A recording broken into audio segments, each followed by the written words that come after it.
This highlighted area shows the Russian offensive aimed at capturing occupied Ukraine up to Pokrovsk, a small town of great importance. However, they failed to stop the Ukrainian counteroffensive and subsequently started attacking from the Kursk region. The Russians also failed to counter the Ukrainian strategy, which involved using the tactic of concentration of force, a strategy developed by Napoleon.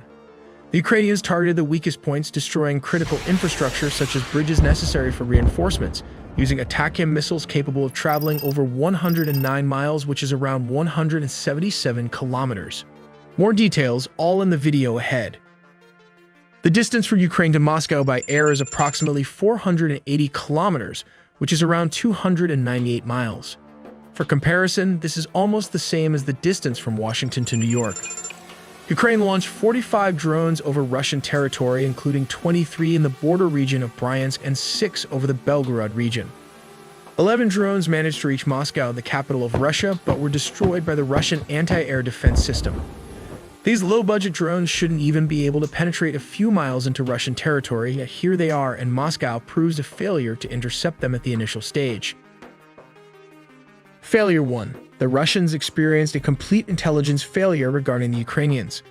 For the last 2 months, Ukrainian troops have been slowly amassing. To avoid suspicion, they began adding troops in small groups over time. Ukraine knew it could not compete head-on with the massive Russian army in its backyard, so instead of launching a direct attack, they adopted a different approach. This gradual buildup allowed them to remain undetected. However, Russian bloggers were already reporting the military buildup to Russian generals. Despite these reports, the activity was dismissed as a deception meant to draw Russian forces away from Pokrovsk into Ukraine. Now, speaking of strategy, let's take a look at how they managed to pull this off. The Ukrainians employed one of the most tried and tested strategies, concentration of force. Given that the Ukrainian army was much smaller than the Russian army, only about 10% of its size, they had to be strategic. Approximately 800,000 Russian soldiers were stationed along the borders, waiting for the right moment to launch an offensive and crush Ukraine. So the Ukrainians counterattacked and identified a weak spot in the Kursk region, mobilized all their troops to execute a flanking maneuver, and focused on taking control of the single checkpoint. After securing it, they regrouped with their current forces and mechanized armor to re-engage and eliminate the remaining checkpoints. They repeated this process over and over until all Russian pockets of resistance were destroyed. It's a clever strategy that made their army appear much larger, just like what some of the greatest commanders in history have done, also known as defeat in detail. This is how Napoleon's strategy essentially worked. Let's consider a scenario where you have only 10,000 men to fight against a formidable enemy boasting 20,000 well-trained soldiers armed to their teeth. His response to such a daunting scenario was not mere recklessness. It was a calculated approach known as defeat in detail. This method involved the tactical advancement and division of forces with cannons, a hallmark of Napoleon's military brilliance. In response, the enemy mirrored this dispersion, scattering their troops and fortifying each town. In warfare, especially as the attacking force, numerical superiority is the linchpin of potential victory. A direct mass assault on all fronts would yield unfavorable odds of 2,500 French soldiers versus 5,000 opposing forces. Napoleon's mastery unveiled itself in a subtle yet pivotal maneuver on the brink of battle. He orchestrated a concentration of forces, strategically thinning the front lines while targeting a singular, ideally the weakest point of attack to annihilate the enemy.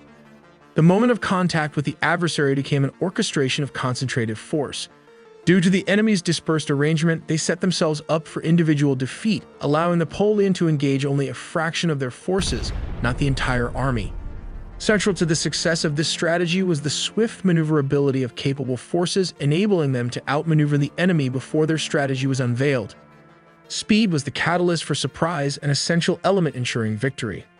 Napoleon's campaigns stand as a testament to his consistent triumph over superior forces. To better understand the strategy, let's look at the numbers from each country. Russia had 1,320,000 active soldiers ready for combat, supported by a reserve force of 2 million. Supplementing this core military strength were 250,000 paramilitary units, adding a formidable layer of defense to the nation. Meanwhile, Ukraine maintained a strong military presence with 900,000 active soldiers. In reserve, 1,200,000 citizens stood ready to defend their homeland, bolstered by 100,000 paramilitary units, all prepared for the challenges ahead. Now let's take a look at the air forces of both nations. Russia's dominance in the skies was evident with a total of 4,000 aircraft, including 1,500 helicopters. Among its aerial arsenal were 809 fighters and 730 dedicated attack aircraft designed to project power over vast distances. Russia also commanded 559 attack helicopters and 552 trainers to keep their air force sharp, along with 453 transport aircraft ensuring that mobility and logistics were never an issue. Ukraine's air force, though significantly smaller, was no less committed. With 321 total aircraft, including 130 helicopters, Ukraine's air power was built on resilience. The fleet included 72 fighters and 30 dedicated attack aircraft, as well as 33 helicopters. Supporting this aerial effort were 73 trainers, ensuring their pilots were well prepared, and 24 transport aircraft, capable of responding quickly when needed. When it comes to mechanized warfare, Ukraine has approximately 1,117 infantry fighting vehicles, 368 main battle tanks including M1 Abrams German Leopard 2 and British Challenger tanks, and 268 armored personnel carriers. This is almost 1 versus 17 in comparison to Russia's mechanized vehicles. It has 17,677 infantry fighting vehicles, 17,370 main battle tanks, and 14,991 armored personnel carriers. While Ukraine has almost no navy or warship, but it has sea drones like this one, while Russia has around 598 warships scattered all over the world. Furthermore, Russia is one of the 9 nations worldwide that possess nuclear weapons. As of early 2022, Russia held the largest stockpile of nuclear warheads globally, with a total of 5,977 units. This is failure 2. The second failure was Russia's inability to counter the TACMS missiles. This missile was designed to operate from 2 platforms, HIMARS and MLRS. HIMARS carries 1 missile pod, whereas the M270 carries a 2-section pods. Let's explore the basic tactics and maneuvers involved in launching this missile. Step 1. The Lockheed C-5 Galaxy aircraft transports the MLRS to a designated safe location. Once loaded, it can be rolled on and off this aircraft and becomes operational within 15 minutes of landing. Step 2. The crew unloads the MLRS along with the reloader and launchers. Step 3. The battalion travels nearly 70 kilometers or 40 miles closer to the front lines. Step 4. The control and command center designate targets to be destroyed. Step 5. In high-threat situations, the MLRS utilizes a shoot and scoot capability to enhance crew and platform survivability. The MLRS's capacity to deploy, shoot, move, and reload within minutes significantly impedes an enemy's ability to locate and target the firing platform. Step 6. The MLRS and HIMARS conduct reload operations using a reload arm assembly to reload missiles. Step 7. The fins inside the pod are always folded. Upon launch, they unfold to stabilize its path. For instance, a long-range missile might ascend to a predetermined height to adjust its course using GPS shortly after launch. In short, this is how the fins works. They can move left or right, just as shown in the visuals. These control surfaces are dictated by the inertial navigation system or military-grade GPS to turn the missiles to its designated target. Step 8. When it reaches its target, the impact sensor activates and triggers the warhead and produces a blast equivalent to 500 pounds of TNT, capable of damaging or destroying any bunker in the battlefield.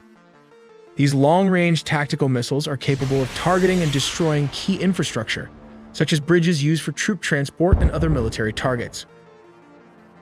While according to the Ukrainian, they aim to create a buffer zone, so let's explore this further. Looking at the map, the red areas indicate Russian-occupied territories in Ukraine. The challenges faced by Russia can be broken down into several stages. Stage 1. This Russian territory, which includes areas within a 77 kilometers, which translates to approximately 47 miles range, where basic HIMARS missile systems can strike target, and these areas also fall within the Kursk region. Stage 2. These regions are around 170 kilometers, which is around 105 miles away from Ukraine and where most of Russia's main air bases are located. Ukraine aims to create a buffer zone here, and this is where the TACMS missiles come into play and strike these targets. Stage 3. This covers a range of up to 300 kilometers, which is around 186 miles from Ukraine. This is where advanced TACMS can target and destroy high-value assets. However, it's uncertain if these advanced long-range missiles will be used, period. Now let us look at failure 3. Russia's third failure was the inability to maintain logistical support. For instance, this area is the focus of the Ukrainian offensive, and these key bridges are vital for Russian reinforcements. Ukraine anticipated this and used HIMARS tactical systems or Storm Shadow missiles to destroy these bridges, stalling Russian advancements. The Storm Shadow missile is a French and British low-observable, long-range, air-launched cruise missile. For now, we will look at the steps-by-steps format of how this works. Step 1. Aircraft releases the missile. Step 2. After a few seconds, the missile opens its two wings. Step 3. It first uses inertial and GPS for guidance at the first stage of the missile. Step 4. Drops to low cruising altitude and identifies its position using GPS, just like the animation shown here. As you can see, it flies below the radar and close to the hills and ground. Step 5. At the final stage, a thermal homing head and a terrain contour matching are used to guide the missiles. This is how it works. It uses the IR sensor imaging infrared seeker to track and process images, helping it glide to its target. Step 6. It climbs to a higher altitude. This helps the command and control to even monitor the target in the dark using a two-way data link. For the final maneuver, the nose cone is jettisoned to allow a high-resolution thermographic camera or infrared homing to observe the target area. The missile then tries to locate its target based on its preloaded data information. If all is approved, it then dives to destroy the target. We also make original engineering content, so please subscribe and hit the notification bell for more videos.